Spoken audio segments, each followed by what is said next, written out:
Hey everybody, welcome to Best of the Week. My name is Ed Espinoza with Progress, Texas. I'm here with Sam Robles. Hey, I'm Sam. I'm our Advocacy Director here at Progress. And we're here to talk to you about some of the best things that we saw this week that we think you should see too. And if you haven't done this yet, subscribe now at progresstexas.org/subscribe. We send this email out every Friday. It's got the Best of the Week wrapped up in it. We do this video as a quick summary, and we'll take it away. Sam, what are you drinking today? I'm drinking a Shiner. Good solid Texas beer. Solid Shiner drinker. I got a Zilker Brewing Company Marco IPA.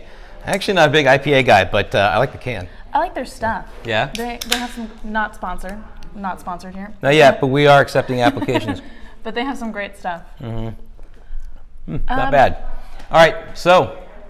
I know we're getting into Best of the Week. But right now we have some, around Austin, we have Amplify Austin going on right now. That's right.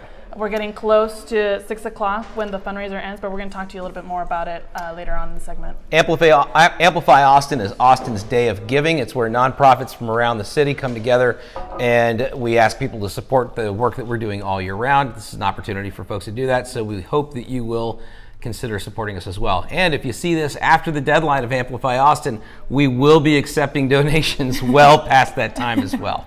You can find the link in the comment section. That's right. All right, so let's take it away. The big story this week was voting rights. It's been a story for a couple of weeks now. It's been happening. Essentially, if you're just catching on or if you've been following it but want an update, basically what Republicans have been doing in this state is they have been trying to kick people off the voter rolls by making them prove some sort of verification process. It's an unfair process that's not really limited to Texas. We've seen it in North Carolina. We've seen this in the Georgia governor's race last year. We saw it in the Florida governor's race last year. And now it's coming to Texas. And unfortunately, it's not a new thing. It is not a new thing. We can see it. I mean, it has different forms. It hurts different people. But at the end of the day, it's the same sort of effect that's keeping voters from voting. That's right. Yeah. And in a nutshell, what essentially they did was they took an old list from the Department of Public Safety that had 95,000 names on it. They said that these are people who we don't think are citizens. And somewhere along the way, they decided we're going to send an email, a letter in the mail to these people. And if they don't respond, they will be kicked off the voter rolls. It's extremely unfair. And in this week, a court ruled that it is unfair and that they cannot be kicked off the voter rolls. So we see some progress there, and that's a good thing. But the story's not over yet. What's going on in the state Senate, Sam? Right now what's happening in the state Senate is that Greg Abbott nominated this guy to take over the elections office.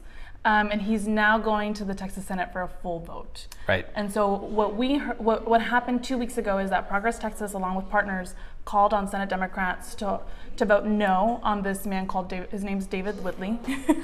And they're sticking to that, right? They're holding down the line. Yeah. So he's the Republican nominee for Secretary of State. He's currently the acting Secretary of State. This is the guy who pushed the bad list that would eventually have kicked people off of the voting rolls. He got out of the Senate Nominations Committee by one vote. Now he goes to the full Senate, and it looks like he is maybe not going to get confirmed by the full Senate. We'll have to wait and see. That's coming up next week, but definitely something worth keeping an eye on. Absolutely. Mm-hmm.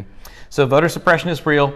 It happens in many forms, and this is just one of the ways that it happens, and it's something that we will continue fighting on, along with our partners at Common Cause and Texas Civil Rights Project and a couple of other groups that we're working with too. And there's so many ways that we can keep fighting on this, right? Like voting may happen once a year for folks, but to really fight against the suppression that is happening to certain, really when we look at it throughout history, certain groups of people, we can fight this, right? And we can stop this at the legislature. And so we'll be calling on you all to make sure we can hold the line and stop this guy from being appointed. There's nothing worse than showing up to vote and then finding out that through some procedural move, you've been kicked off the voting rolls by no fault of your own.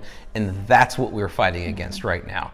We're in favor of voting rights, and we are against the Secretary of State nominee because of it. All right, so that's issue number one of this week. The second biggest issue that came up this week. Yeah, so there was a buyout of Whole Women's Health Clinic. They're a provider here in Central Texas. They help women get access to abortion care. And I think before that, you know, we have several clinics throughout Texas that are able to provide this sort of care. Women have known these clinics for years, and they go to it, right? And in a moment where they need that access, where they need that care from a provider who really understands what they're going through.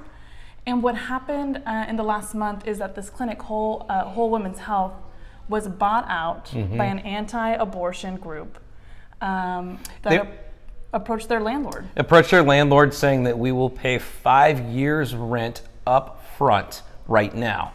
And it's an offer that makes it very hard for a landlord to say no to. So the landlord went to Whole Women's Health and said, if you can counter this offer, we'll let you keep the space. But if you can't, I can't pass up this offer.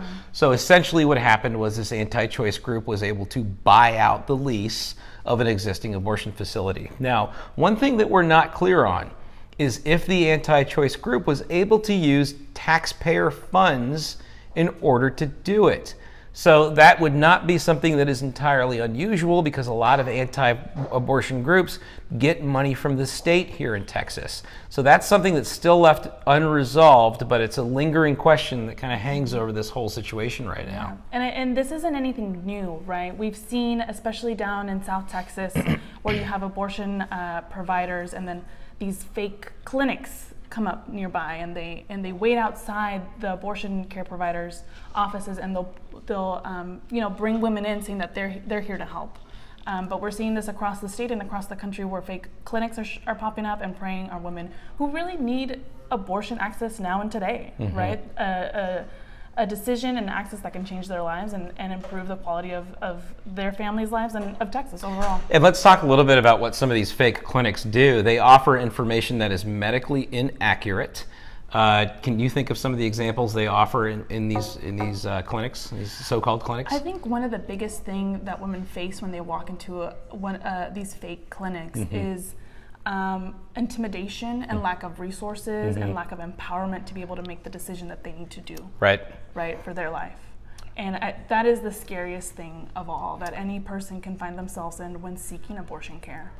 And I think one of the claims that these clinics have made in the past are things like, oh, if you have an abortion, it might lead to breast cancer, which is completely medically inaccurate. It's not true. It's never been proven. It's not. They're not even trying to find the backup for it. They're just saying anything they can to really scare people out of making decisions that are best for them. So these are the kind of things that take place in these clinics.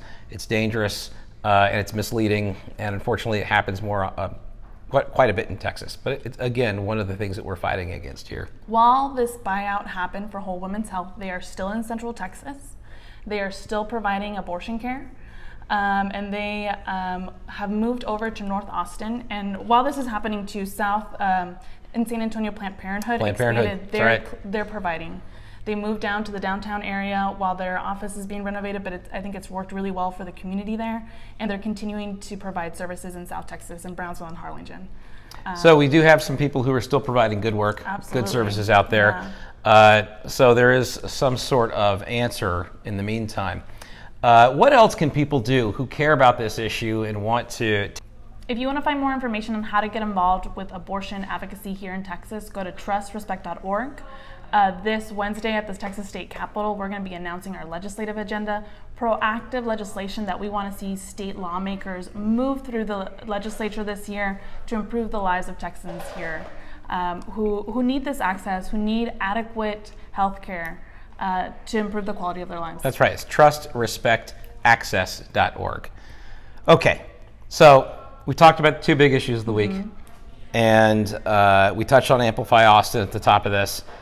One of the other things that we want to get to before we finish this all up is that one of the things we like to do each week is we send out the best of the week in an email. It kind of lists out all the best articles that you might have missed throughout the week.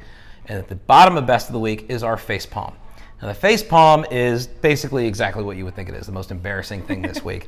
And Texas Republican Bill Zedler had said that antibiotics can cure measles. Boo! We know that's not the case. The only way to cure measles is to stop measles with a vaccination. And unfortunately, not everybody's on board with that right now. So also, if you get your measles vaccine, and it has the ability to like reboot your immune system. So it's like the best vaccine to get for children. It just like their immune system reboots and they're healthier. Yeah, it's medically proven to work. Folks, vaccinate your kids. All right, so that's the face palm for the week. Any final thoughts? We want to remind everyone who's watching that Amplify Austin is going on. We know that there are a lot of nonprofits that are asking you for your dollars, and here at Progress Texas, we could not do the work without you, supporters watching and giving your dollars where you can. And so we need your help for us to reach more progressive Texans across the state. Thanks for your support. Glad you tuned in, and we'll talk to you next time.